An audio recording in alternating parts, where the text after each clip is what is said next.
In this video, we are going to discuss about Ethernet channels. So, what is an Ethernet channel here?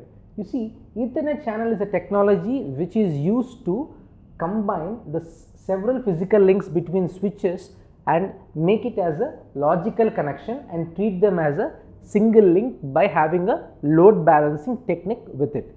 And you can see here as an example, you can take that to see benefits of this technology. Suppose our company or your company has two switches and connecting with each other with a fast Ethernet link. So, these are the two switches having fast Ethernet link connected and having 100 Mbps of speed here. So, your company is growing and you need to transfer more than 100 Mbps between these switches. Then if you only connect other links between two switches, then it will not work because spanning tree protocol will block the redundant links to prevent a loop. So, if you see this one is having 100 Mbps of link.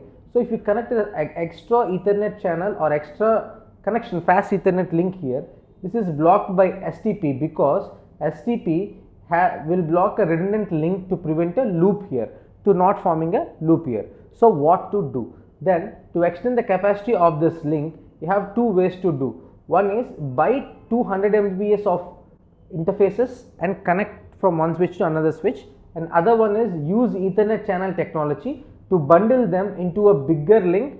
And the first, as you know, the first solution, which is buying extra fast Ethernet link and connecting two switches, is expensive. We choose the second one, that is using Ethernet channel technology to have this connection of load balancing as well as both the links work at a time. So, by using this Ethernet channel, you only need some more unused port on your switches. So, if you consider here clearly, what are the features of this Ethernet channel? Ethernet channel bundles the physical links into one logical link, and with the combined bandwidth, and which is awesome, STP works here, and also STP sees this link as a single link. So, STP will not block one link to as thinking as a redundant links here. And also if you see that each Ethernet channel also has load balancing among the links, that means whenever one is up and one is down, it will balance it accordingly when both are working here. And also if you see, if one of the link in the channel fails but at least one of the link is working, then this logical link, which is called as an Ethernet channel link, remains up itself as it having a redundant link. Also by using this Ethernet channel technology, the STP also works good here. And when an Ethernet channel is created, a logical interface will be created, and on the switches or routers representing for that, the Ethernet channel is available on that links here. So, coming to here, that if you see, if you can configure this logical interface in the way you want, for example, you can assign access or trunk modes on switches, or also assign IP address of the logical interface on the routers.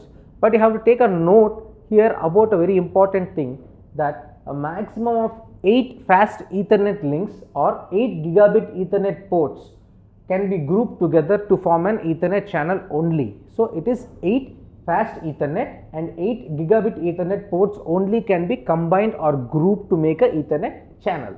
Then there are 3 mechanisms to choose and configure this, and the 3 mechanisms here are port aggregation protocol, which is PAGP, and link aggregation control protocol, LACP, and the last one is static, that is on protocol, to configure this Ethernet channel by combining the group of the fast Ethernet links or the gigabit Ethernet ports, so that it can be used in the redundant link as well as it can be used by STP to not to block any state of link here. And this is about the STP features as well as about the Ethernet channel and its features.